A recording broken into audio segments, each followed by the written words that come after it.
Thank you for joining Eastern Maine Sports Media as we're here tonight getting ready for the high school football season, which week one getting underway. Right now it's September 4th. On September 5th, Nokomis John Baps will be getting underway, and down in Southern Maine, Old Orchard, the Southern Maine champion Old Orchard Seagulls will be getting underway. So looking forward to that, and looking forward to getting the fall season underway overall. This is a high school football preview, but we have a lot of other sports coming up too.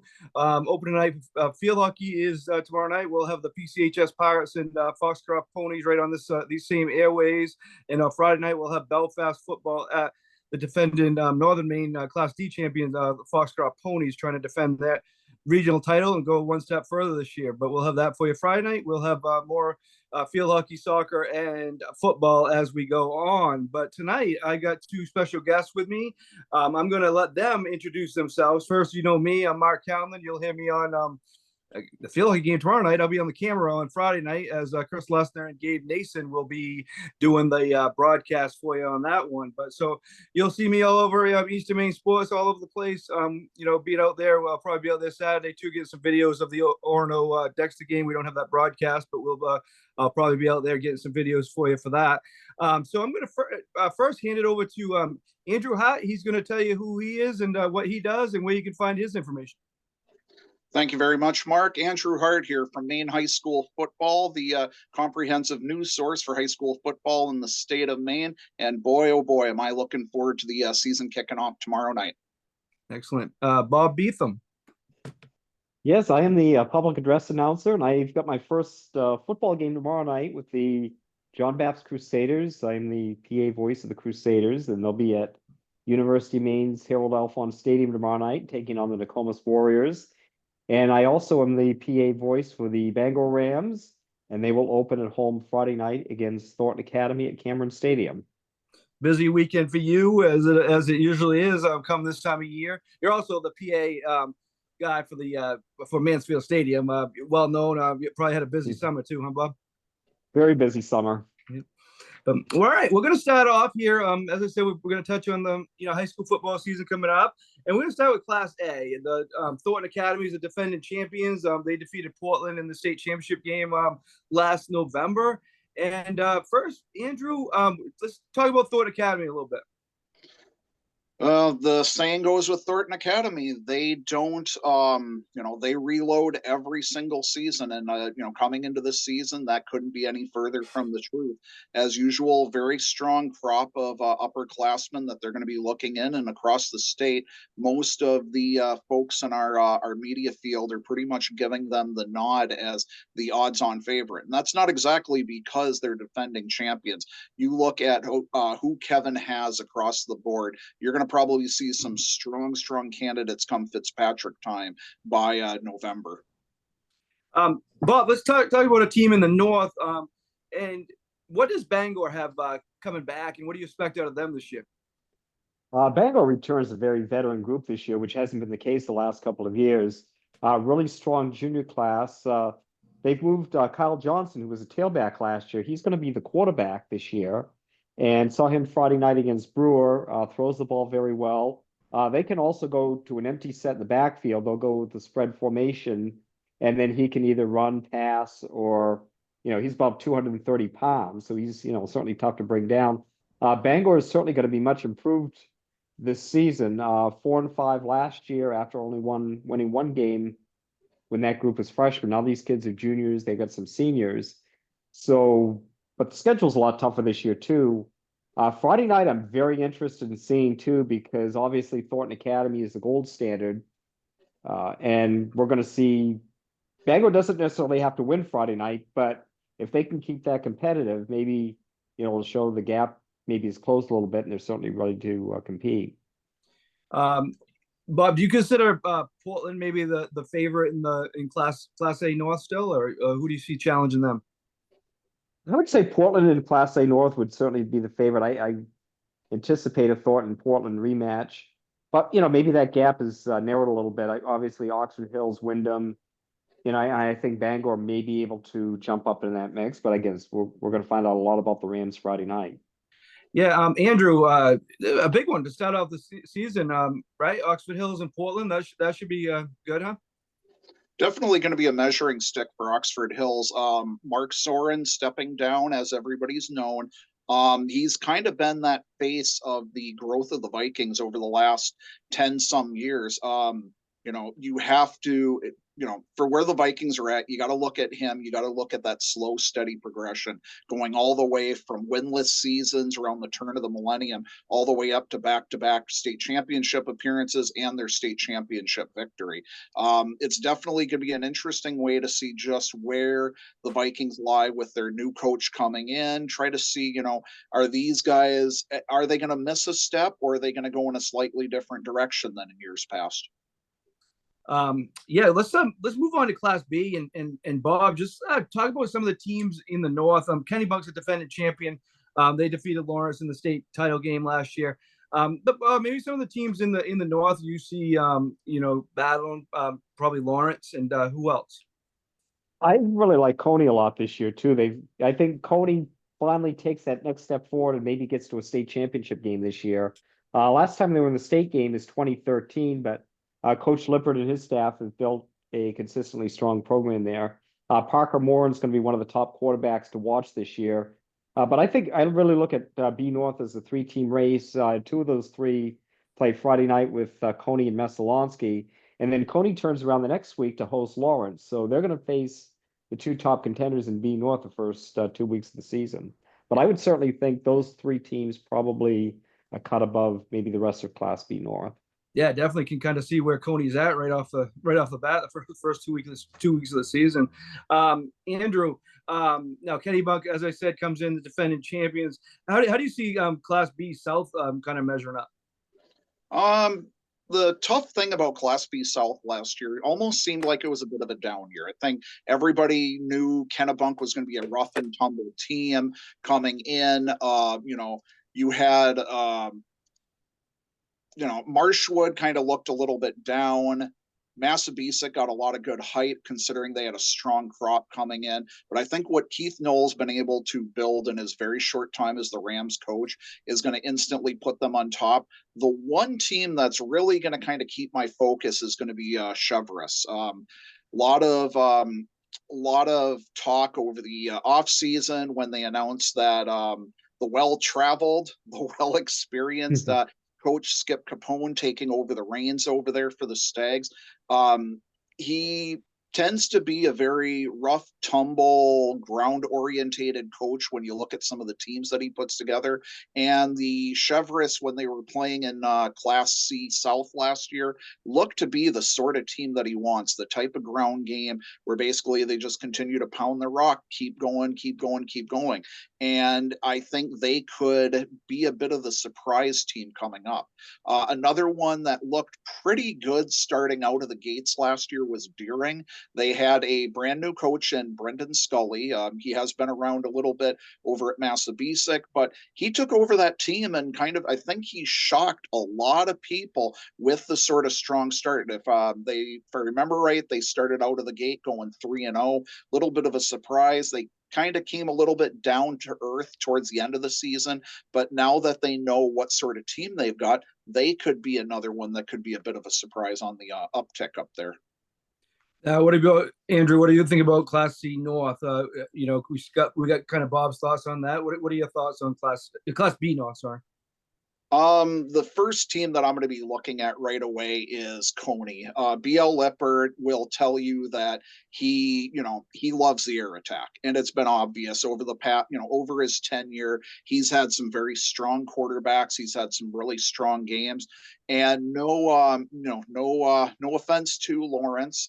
That's going to be the kind of team that I'm going to be watching. The thing about Coney, though, is they've been a kind of a live or die by the air team, and I think the one thing that they just need to develop to kind of push them just a little bit up over the top is going to be a bit of that running game. If they can get there, I think the sky's the limit.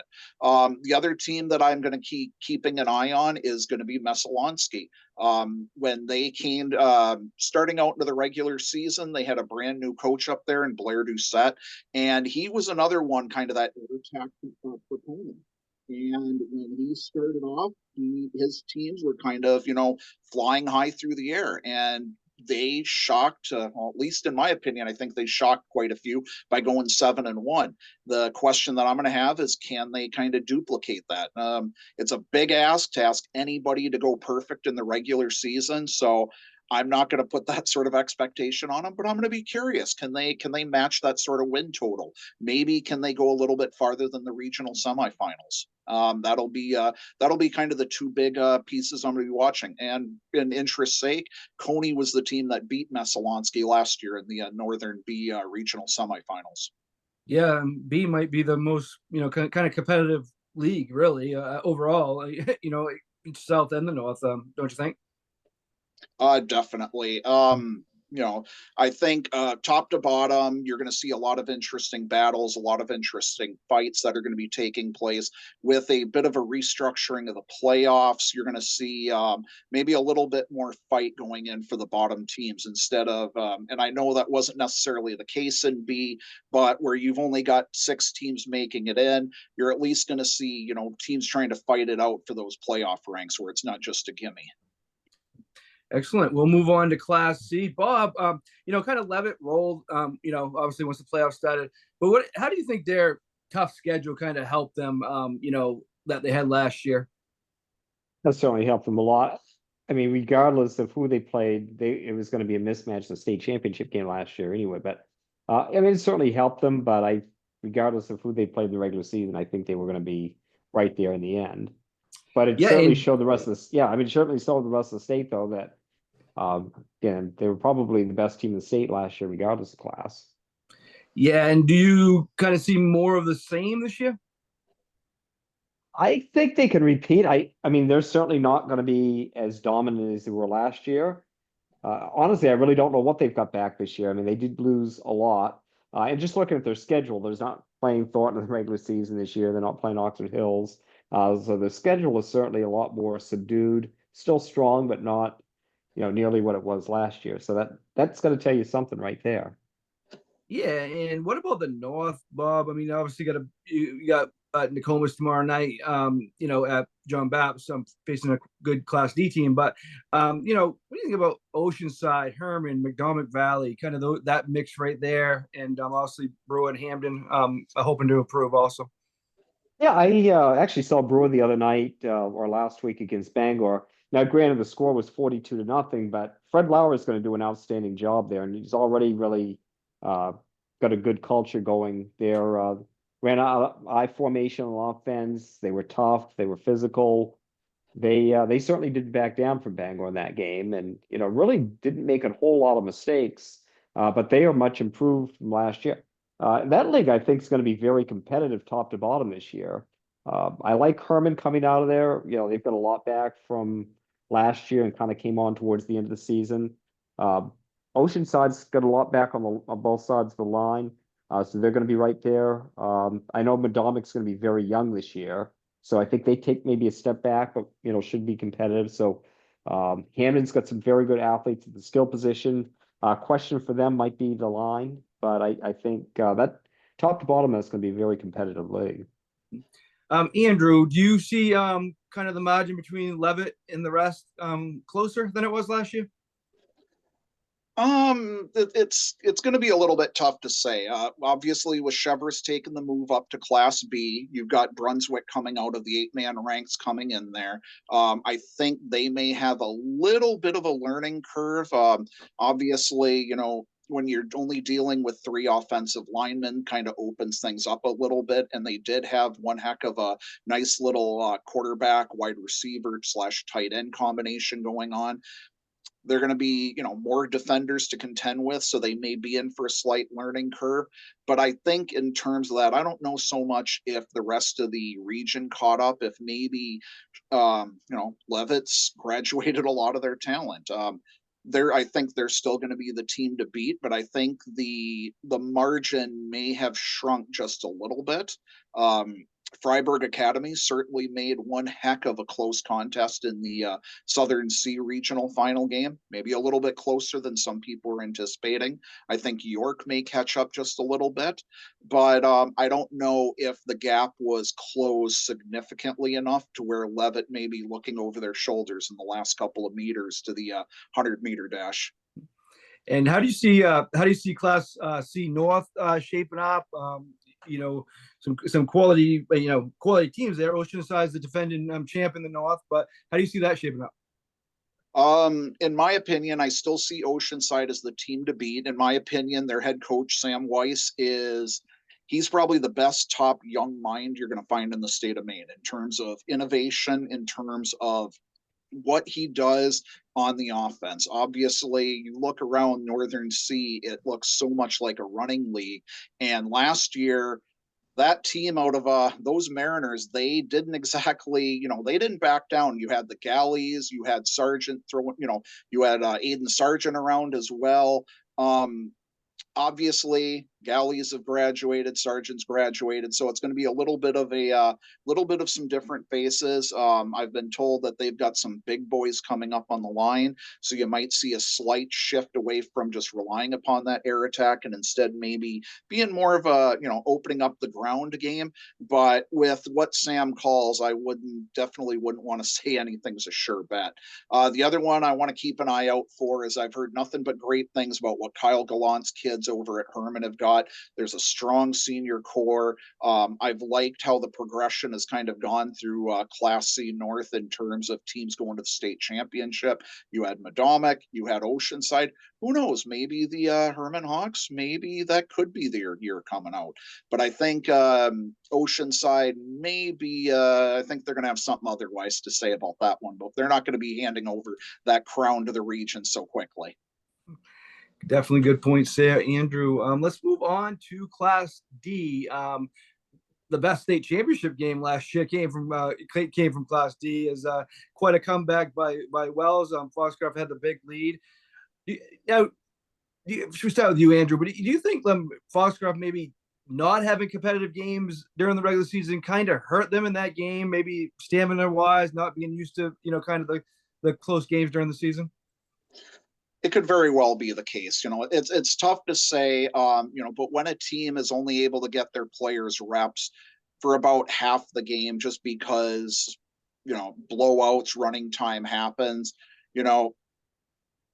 it doesn't exactly bode well going into the end of the game, kind of seeing if they've got their, if their dogs are still raring, can still have that fight left into them. It does need to be said, though, that first half of the game was almost entirely Foxcroft Academy. Second half of the game, Wells capitalized on those key mistakes. They converted on each and every one of those.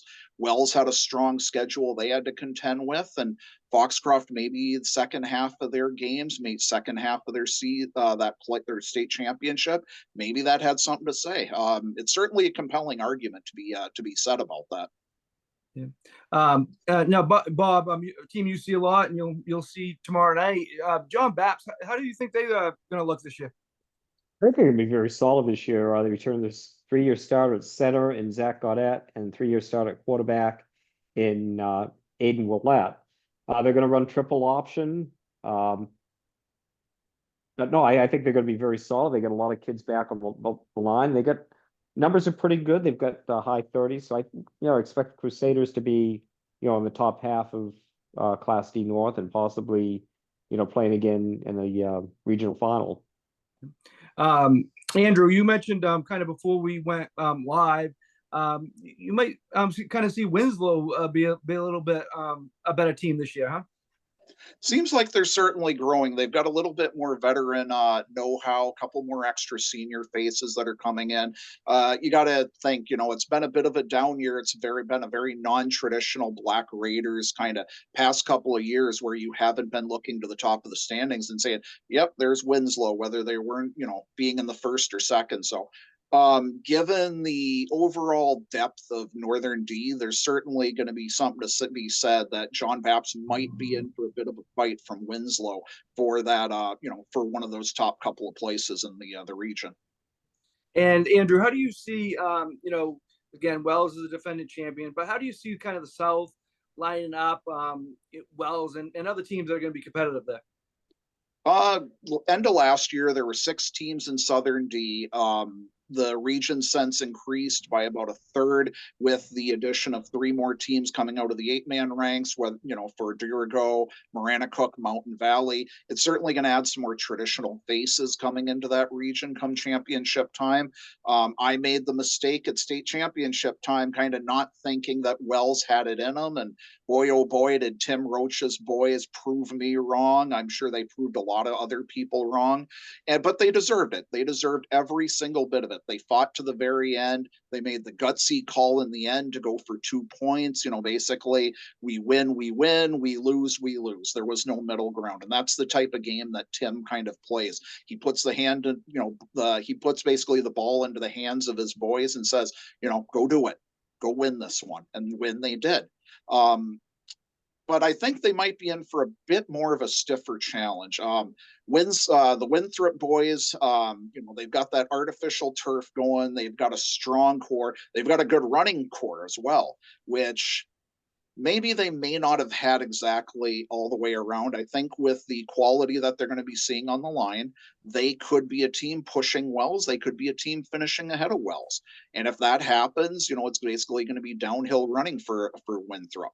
You got to imagine it's been a long, long time since they've been able to lift that gold ball. And, after that loss to Dover or Foxcroft Academy a couple of years ago, it's got them hungry. And, you get a taste, you want the whole thing. And I think that's where those boys kind of had their focus going into the state championship. But I'm not going to make the mistake this time around for Wells. So, they're going to be favorites in my book until they can prove otherwise. Before we move on to 8-man, Andrew, could you talk, maybe I know this is the end of the season, but can you maybe talk about what the plans are for the, kind of state championship in 8-man and ABCD too? In terms of what? The schedule? In terms of the schedule, they did kind of have a little bit of a change going into 8-man. Over the past couple of years, it's been a straight up 7-game schedule. I know the larger school ranks had a couple teams play 7 games, couple teams played 8 games, but with the move of 4 schools out of, no, I was right, 5. The 5 schools coming out of 8-man, they kind of had to be a little bit more creative with the scheduling. So you're seeing things opening up. Last year in the small school ranks, it was very much a round robin schedule. And this time around, you're going to see some of those schools playing games, not just against other teams in their region. You're going to see some out of class contests. You're going to see some of those larger schools matching horns up against the smaller schools. And maybe not so much in the 11-man ranks, but in 8-man, it's kind of been proven that school size is not the end all be all. And I think you're going to have some of those smaller schools in these crossover games, but definitely itching to show their mettle to say, hey, just because you're twice our size doesn't mean that you've got twice the heart that we do, or twice the competitive factor of it. And I think you're going to see some of the better teams of the South show that. Yeah. Now we can move on to 8-man large division. MDI had a great season last year, but they kind of were a little bit of surprise to some what they did as a 3 seed, I believe, right? And kind of went all the way with that. Definitely. Spencer Lorendo was, in my opinion, if not the best 8-man football player in the state of Maine, he was certainly top three overall. Definitely the best senior going around. And at the state championship, that team proved they had it all. They had on all 3 faucets of the game, they were clearly the better team than Greeley in terms of coaching. They were definitely the smarter, wiser team with a lot of their play selections. And even though they may be down a kid like Spencer, you can't just up and replace him. They've got a very, very strong core of incoming seniors that have me believing that there may not be as significant a drop off in terms of their production that maybe you would see when you have a top tier quality athlete on the, basically being graduated. And an 8-man, especially in the larger ranks where you've got a little bit slightly larger pool to draw from. And I'm not going to get into the argument of, how big is too big for a school, or how big of a roster is too big of a roster.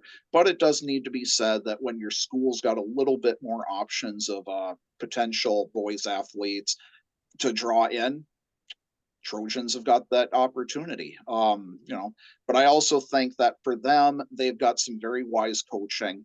They've got they've got folks over there that are very committed. I think Shields, Arnold are very much bought into the 8-man system. And I don't think they're just going to up and walk away from it. I think that they know what they've got and they are willing to prepare for it. They're willing to plan around it and they're willing to build from it. Bob, can you maybe touch on kind of what have you seen for 8-man kind of football in the last few years since Maine's got it, and what's your feeling about the 8-man game?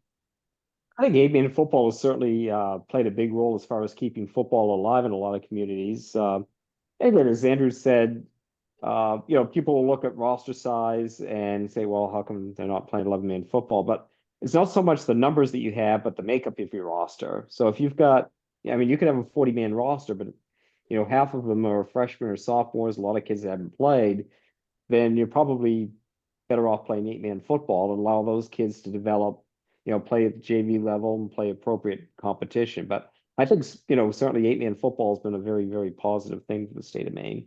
Yeah, and Ellsworth's a good example of that. I think we found out today they have 36 people in their roster, but 14 of them are freshmen. So when football is one of those sports where you can do it in basketball or soccer, or where you can do it with your speed and stuff like that. But 14-year-olds going up against 17, 18-year-olds in football is a whole different game, and kind of the 8-man game's good for teams like that, huh?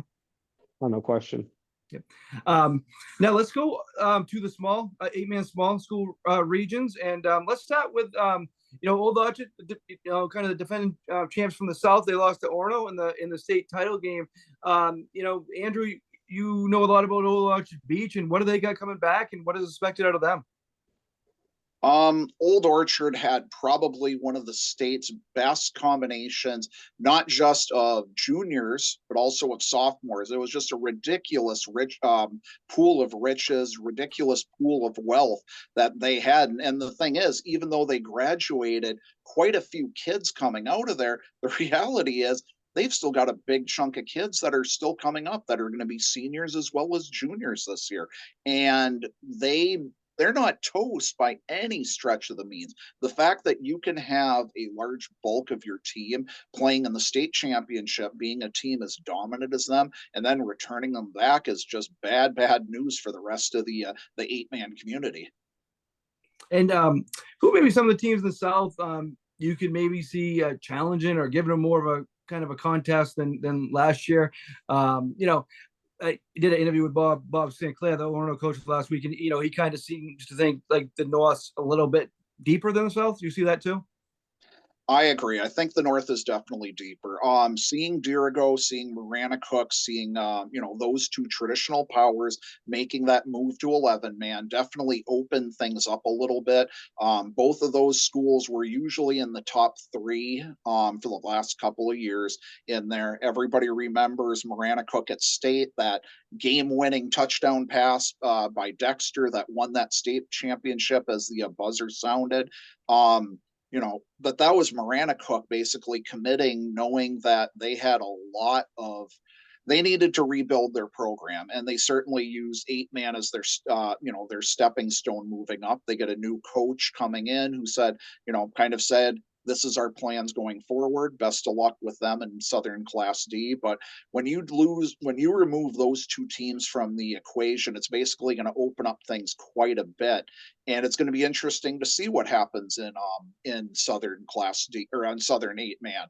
You look at from top to bottom, it's going to be tough to kind of pick out a favorite. I think Shakopee Valley is, in my opinion, probably my odds-on favorite to be that one to kind of push for that second place spot.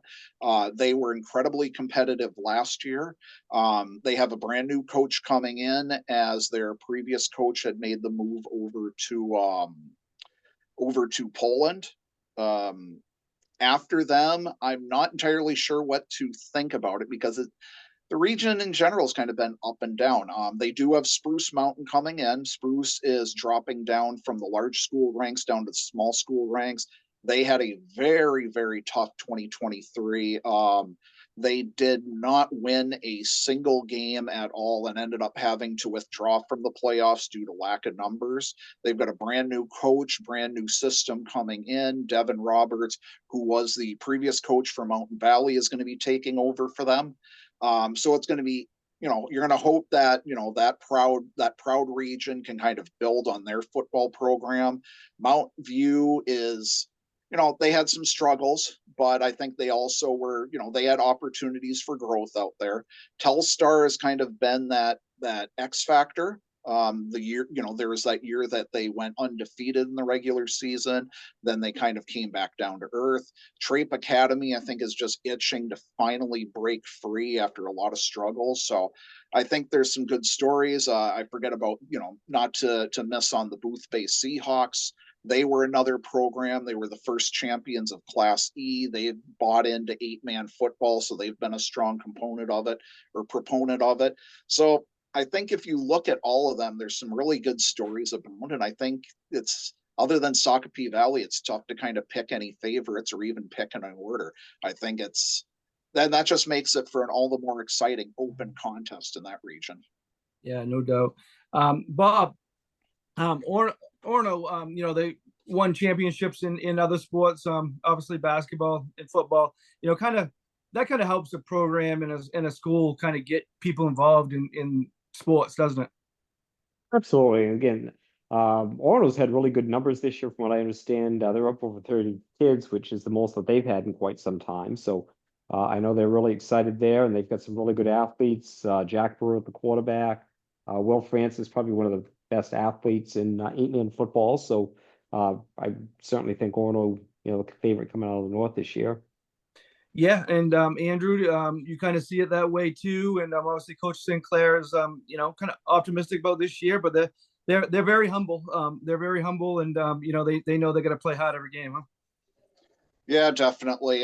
In terms of that humble, I think that's what suited them best. They came into the state championship kind of being the I think you would be hard pressed to find anybody honestly looking at them saying that they were going to be the ones to knock off the mighty Seagulls. And much to Bob's credit, much to those kids' credit, they did just that. They took the best that Old Orchard Beach could give, and they returned it twice back. Nobody would have picked Old Orchard to do what they did go in that second and third period when they really started turning things around.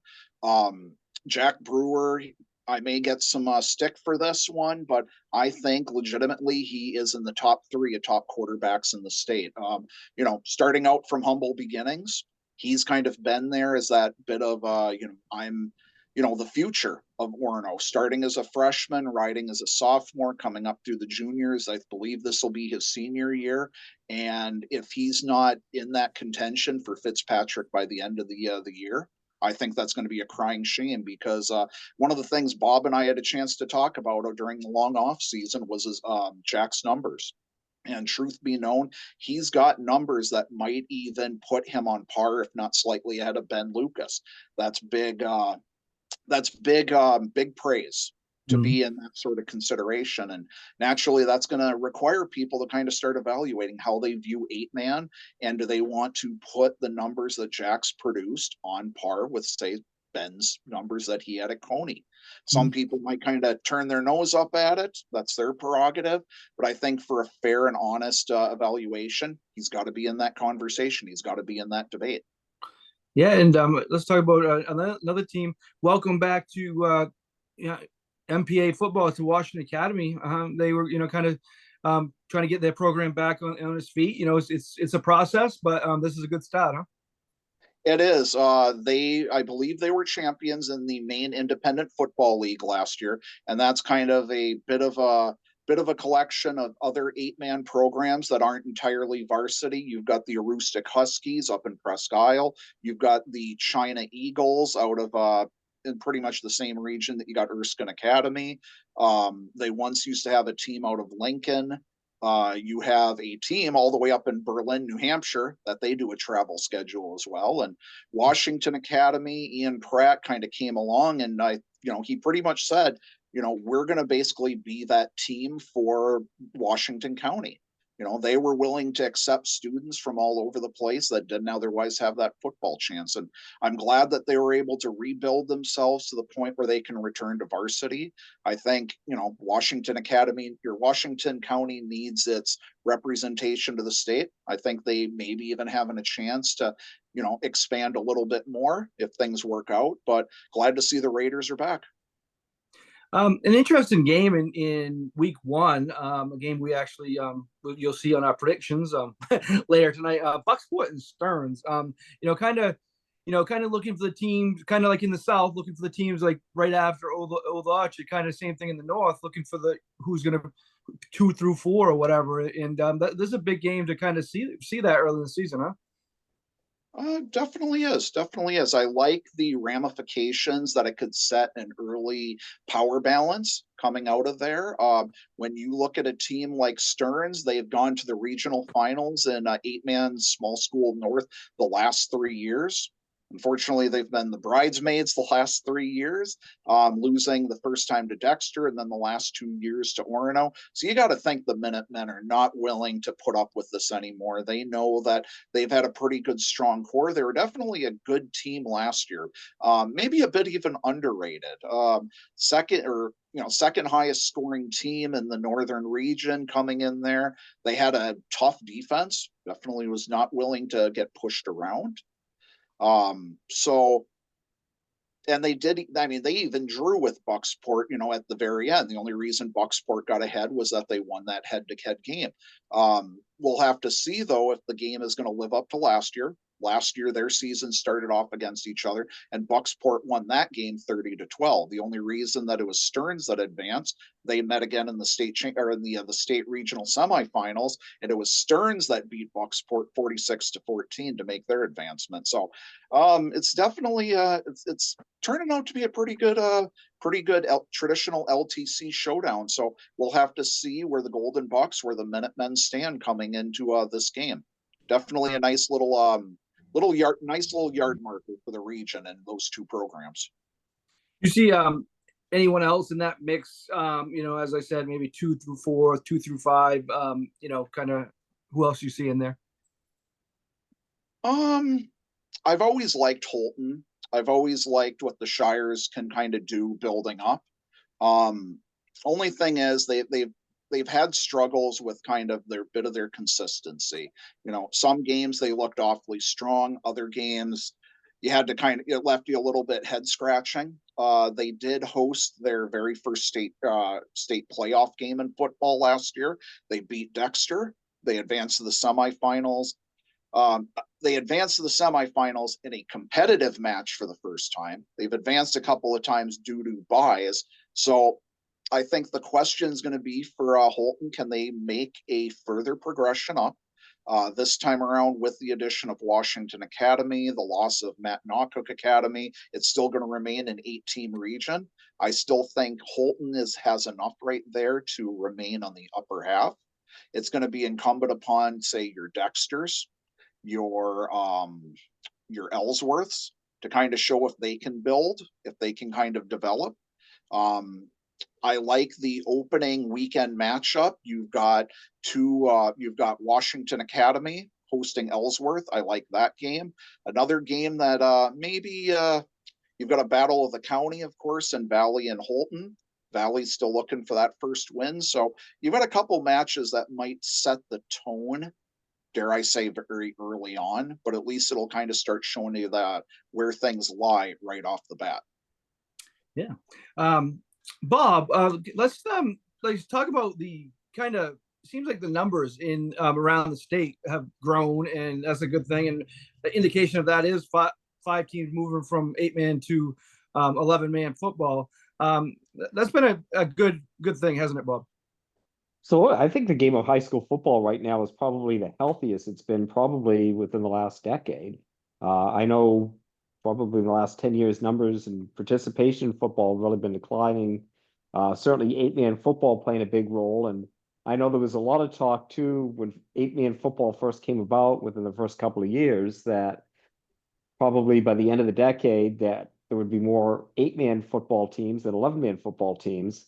Now the tide has kind of turned the other way, and we're seeing a lot more participation. I know Bangor's got 65 kids playing football this year, which is certainly the most they've had in probably the last decade or so. Went to the Old Town Hamden game the other night. Another team to look out for in Class D. I think the Old Town Coyotes are going to make some noise this year. They were very young last year, but their numbers are up over 40 kids. They've been in the low to mid 20s for the last several years too, and they've got a real and both them and Hamden had very good numbers. Herman's got 50 on their roster. Brewer the other night had a good sized roster, upper 40s as well. So I think the game is really making a comeback, and it's really, really good to see especially in the Bangor area. Yeah. And Andrew, in the South, have you kind of seen the same thing with numbers? There has been. If I remember right, there was an article that the athletic participation in football has been on the rebound over the past couple of years. Absolutely a positive after a lot of the bad news we've heard of, constant attrition across football, kids moving on elsewhere, looking at other sports. But I think if you look across Maine, especially on the southern state side of things, the numbers have definitely been on the rise, and not just across the strong power base, the traditional, schools that see a lot of turnout. You're seeing it in some other newer faces. Westbrook's been surprisingly looking good after a long, long struggle with getting, consistent numbers into the 30s. They're looking very well. Massabesic, I believe they were looking at close to, or maybe even a little bit over 60 kids coming into camp, which is just phenomenal for the Mustangs. Same thing with Gorham. Sam Morrison's been building a great thing down there for those kids. Freeport, they've been on the build as well. They've been getting a lot of, maybe kind of showing that they're not just a soccer town. They've got a football, community. Paul St. Pierre, he's been, slowly building that program into a strong contender, getting a lot of, buyout from the community, a lot of buy-in from the community. Another one that you're seeing is Winthrop. Never mind the fact that they are a co-op school, but they're getting a lot of good bodies coming out from those schools. Winthrop is contributing a significant amount of kids coming into that team. Monmouth Academy, same thing. Also out of Halldale as well. So it's not just, like I said, not just the strong bases, strong schools, your Bonnie Eagles, your Thornton Academies, your Scarboroughs.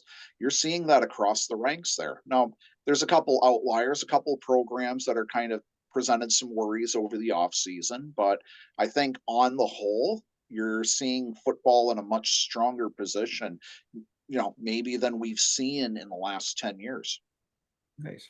Kind of want to wrap things up with them. Kind of just asking you guys. I will start with you, Bob.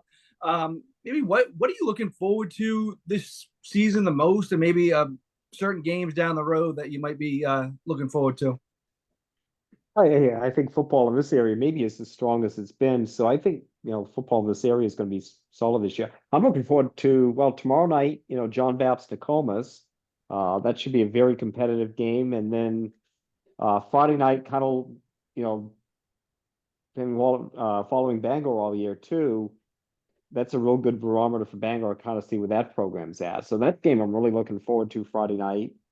And then just kind of take it week by week after that.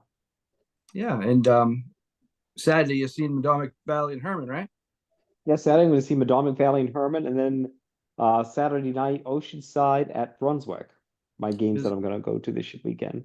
Busy week one for you. Andrew, what are you kind of looking forward to this season, and maybe kind of games this week or down the road? Well, let's start off with this weekend. There's some very strong early contender matchups that you're going to start seeing. Coney at Messalonski is going to be one heck of a contest, both for both programs. We're going to have to see, can the Eagles repeat? Are the Rams as good as they claim to be? This is their opportunity to test things out. You've got new faces coming in from the 8-man ranks to 11 in Maranacook and Matt Nawcook.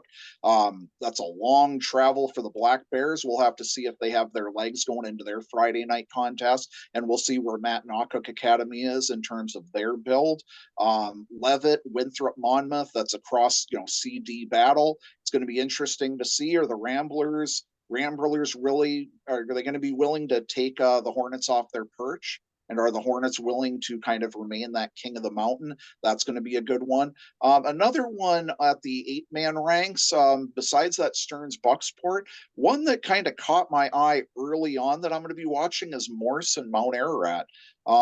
Frank True has been the godfather of 8-man football, at least in terms of how competitive his Eagles have been. No offense to Dean Plant over at Old Orchard Beach, but the Eagles have been consistently competitive. Jason Darlings had one heck of a strong defensive effort for his shipbuilders, and that might be a rather underrated game off of some people's books that are going to be people looking for. The other one that I am kind of interested in, and maybe not so much for competitive aspect, but maybe a historical one. You've got York, which is traveling across the border, taking on the cooperative of the Hillsborough Deering Hopkinton Red Hawks, located in Hillsborough, New Hampshire. And the reason why I mention that one is for this year, we're seeing two Class C teams playing out-of-state contests for the first time in a regular season countable match in, if not recent memory, ever. You've got Brewer hosting Salem next week, and then you've got this matchup. And this will be the first time that you're seeing a school in New Hampshire's football that is not within the Division I ranks. So I think that's going to be an interesting one. York just has to hop over across the border. So it's going to be unique to see just how it fares. Maine has not been doing too favorably in the border battles. As I mentioned in my season preview package, I said that last year, if we ignore the two non-contests that were kind of wiped out due to early season thunderstorms, New Hampshire won the overall series 4-1. Out of the 5 games that went to a conclusion. The only team that ended up winning their game was Bangor, and they beat Winnicott 28-7. And that includes losses that Bonnie Eagle, Edward Little, Oxford Hills, and Thornton Academy had. Thornton Academy getting beat by a very good Bedford Bulldogs side. So it'd be nice to see Maine kind of set that tone early on. I think we all want to see our kids kind of beat the snot out of the New Hampshire kids. For competitive purposes, of course. But I definitely want to see that because I've always felt really strongly about our brand of football here. And I think we stack up very well against our peers, in the other states. And this is going to be that chance. And I want to see that happen because, between, Maine schools losing by a series 4-1 last year, they lost 3-2 2 years ago. I think, we want to kind of see our brand come out on top against those folks next door to us. I have a question about that. So are they countable games for New Hampshire teams too? Because they weren't last year, right? They are not. They are not. Surprisingly, the way New Hampshire calculates their rating system, these games for them figure more for exhibitions. Now, the way they play their schedule, they have 9 regular season slots, and most of them try to get in those games to make them competitive. They don't always get that opportunity. So when Maine kind of came in and said, hey, we'll give you these opportunities for matches, they were all too willing. The NHIAA, the athletic association body that does prep sports for New Hampshire, looked at them and they still kept the course in terms of not using them as countable games. Very much a different story here for Maine. The only thing that makes things a little bit different is under Crabtree rankings, our schools, the schedules on teams on a schedule utilize all the contests. So therefore, you want to make sure that these out-of-state opponents that our Maine schools are playing definitely want to be strong, so it can be provide a favorable boost come end of season ranking time. All right. All right. We're going to wrap things up here in a minute, but before I get final thoughts from both of you, I want to just kind of tell you what's going on EasternMaineSports.com, and I'll give Andrew a chance to let everybody know what goes on his site on a weekly basis. He's very busy during the football season. He's also, if you didn't know, a big hockey guy. So he's also busy doing that too. So, but we'll let him talk about that in just a second. But I just want to let you know on EasternMaineSports.com, it's not just football. As I said, we got a field hockey game Thursday night, PCHS in Foxcroft. We got another game next Wednesday and the following Monday, the 16th. Football, we're going to have every Foxcroft home game this year. Looking forward to that. They're very good to us there, and we got a good setup. So we're looking forward to that. And we'll have scores every Friday night, Saturday. We'll have the post the scores. We'll also have predictions. Both these guys are in our predictions things. That's also a fun contest. We'll put our picks out. You guys can always message us, tell us how wrong we are, but we'd like to see your predictions before the games too. It's not as easy as it looks, but so we'll have that every week. Those will be posted by tomorrow, hopefully tonight. This is September 4th right now, so we'll try to get those posted right away as there's games Thursday this week. So have those, and that's kind of what happens on easternmainesports.com. And I'll let Andrew talk about, as I said before, we give kind of final thoughts, what goes on in the Maine high school football site. So our schedule on a weekly basis can be extremely busy, and as Mark alluded to, being a local hockey fan down here on the southern side of the state, that can definitely make for a congested schedule, but I give my all to football. We start off every weekend with a very full slate, covering games top to bottom. If Thursdays, Fridays, and Saturdays, we're there. We're providing updates. We're getting information, seeking out info from our lovely fan base that helps us out every step of the way. Every night, Sunday night, we do a weekend recap. We try to get as much information as we can. May not get everybody involved, but we try to get those games that are kind of on everybody's radar. Going into Monday night is our always favorite He Said It segment, where we get some of the best quotes from the weekend from across the state. Then going into Wednesday, it's the always popular, always controversial, but never ignored Maine Super Six segment, where we recognize top athletes from each of the six classes. And then rinse, wash, and repeat. We come back into the weekend recaps, where we'll start it all over between now and the end of the state championship time. We'll be here bringing our football to the world and bringing the world to our football. Yes, and you do a great job with that site. Now, as I said, we're going to end it here. And just saying, Bob, kind of final thoughts heading into the season and wrapping up this preview. I'm just really looking forward to the upcoming season. Again, I think Maine high school football, as I said earlier, is in a real good place right now, and just really looking forward to kicking off tomorrow night in the next 12 weeks. Andrew, final thoughts from you? It's always a long off season. This is kind of my Christmas. We've got 2 football games on tap. Booth Bay, Old Orchard Beach to the south, Nokomis, John Baptist to the north. If you're a fan of, if you consider this your Christmas, hey, you're in luck. You got 2 Christmas games tomorrow. Yes, and as I said, I'm looking forward to that.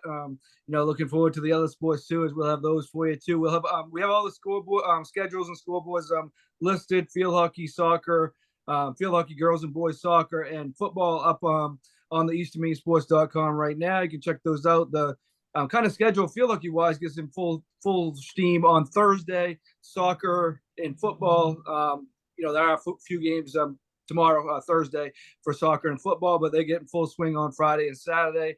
Looking forward to it. I want to thank both of you guys for taking the time and doing this before the real busyness gets to going. Absolutely. Thanks for having me, Mark. All right. Thank you, Bob. And thank you very much for having me on, Mark. All right. Thank you, Andrew. You all have a good night, and stay with easternmainesports.com.